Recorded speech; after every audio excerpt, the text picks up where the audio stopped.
Hello, welcome to Oxford Heirlooms. Well, let me go ahead and say that this will be the final video for project number 54, Little Boy Blue. Okay, we're going to hem the day gown today in this video. But a couple of things that I did while I was off camera, I do want to mention.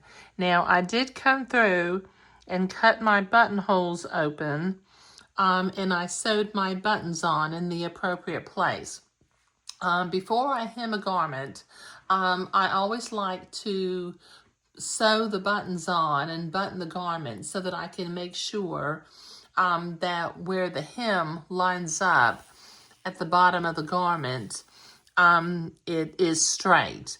Now, what I have done on this particular hem, well, before I get to the hem, one other thing that I did while I was off camera, in addition to sewing the buttons on, I made myself a little cheat sheet for the top of my sewing machine, since it's a new to me sewing machine, and I just spent some time figuring out the stitch length and the zigzag width and the stitch length for the various stitches that I need to do.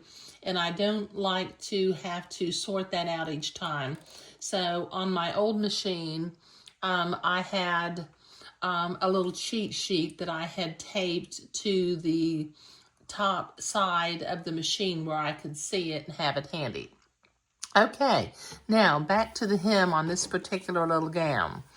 Okay, now the hem allowance on this particular hem is 3 inches. So with my blue fabric marking pen, I marked at the 3-inch mark all the way around the bottom of the hem. And as I had my day gown buttoned, I drew a line at the 3-inch mark going across so that when I fold the hem up, I can make sure that it's even.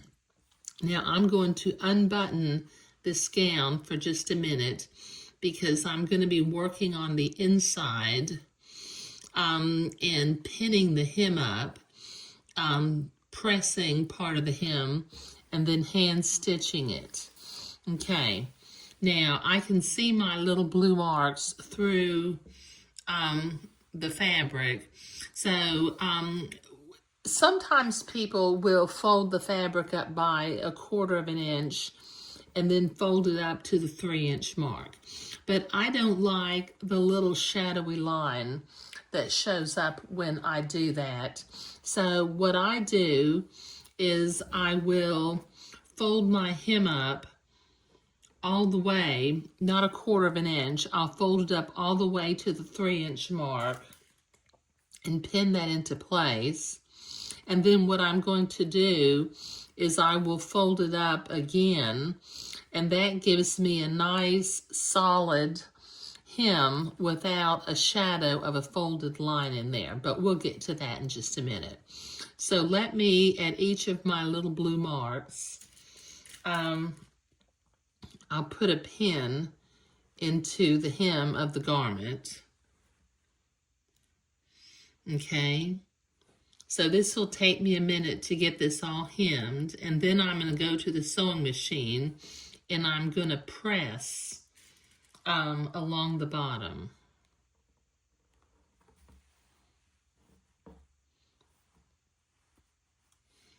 Let's see, I think I need to, let me put a pin in right here so that I can see where that blue mark is.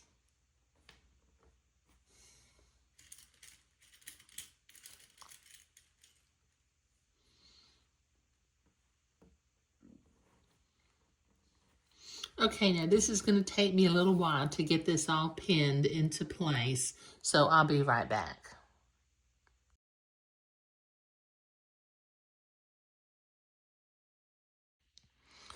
Okay, I've got that first part of the hem pinned into place. Now what I have done on either side of the side seam, since the side seam was cut on a slight angle and the hem of the gown slightly curves, what I have done on either side of the seam is I have made 2 narrow little tucks. Rather than doing 1 tuck, do 2 narrow tucks sort of near the side seam. Now these tucks are pointing toward the seam. They're pointing to the right on this side of the seam and pointing to the left on this side of the seam. So I'm going to go to the ironing board and I'm going to press this bottom fold into place so that I can fold the hem up a second time. So I'll be right back once I've been to the ironing board. Okay, I've been to the ironing board and I pressed that first fold with the iron. I also, while I was out there, I transferred my pins to the outside of the day gown. Okay, now I'm going to start folding at the side seam. I've got my little blue mark so I know how long to make the day gown, and I'm going to begin to transfer some of my pins to the top of the hem. Okay, now I've got that side seam. Let me go over here and get the other side seam. Fold it, line up the side seam, pull out the appropriate pin, and pin that into place. Okay, now I'll work on the front corner or the front center. Okay, now I'm going to fold it up on the blue line that I marked, lining up my button facing and my lace. Now what I'm going to do is, let's see, I'm going to unpin this for just a minute. And I'm going to turn this in at a 45-degree angle right down here.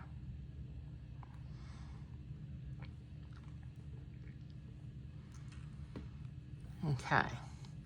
Now I will fold it up there. Now I'll only have 1 layer to do some invisible stitches to hold that hem into place. Put the pin into place. Okay, now I'm going to begin to ease this hem going along the bottom of the day gown. Okay, I probably will have to make another little tuck near the seam again, but that's okay. Okay, so just begin to ease your hem into place and pin it as you go along.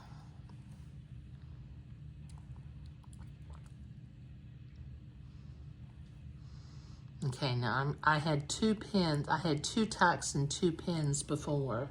So what I might do, let me see, I might not want to have 1 large tuck. Yeah, I can do 1 large tuck.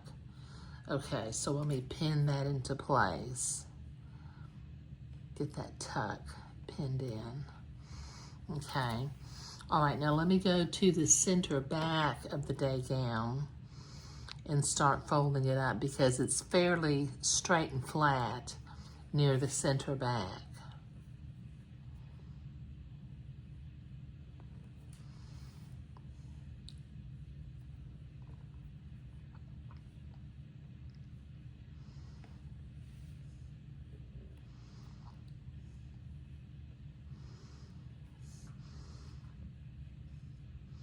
Okay, now I may have to do 2 little tucks right here because I've got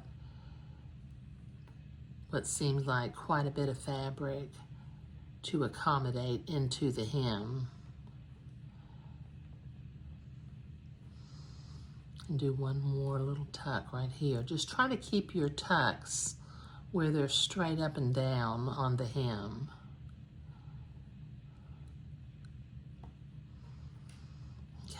Got 1 extra pin right there. Okay, so I've got 1/2 from the lace to the center back. I've got that pinned. So let me start working on the other side. And I'll do the same thing over here. I'm going to, let me unpin that for just a minute. And I'm going to fold this in at a 45-degree angle, just like that. And then I'll fold this up, line up my buttonhole facing, and I'll do some invisible stitches to hold that facing into place when I get to it. And then we'll begin to pin the hem into place. Just ease it into place. And when you get close to the seam, if you need to make one little tuck, make one little tuck. Or two little tucks. I mean, it just kind of depends on what you end up.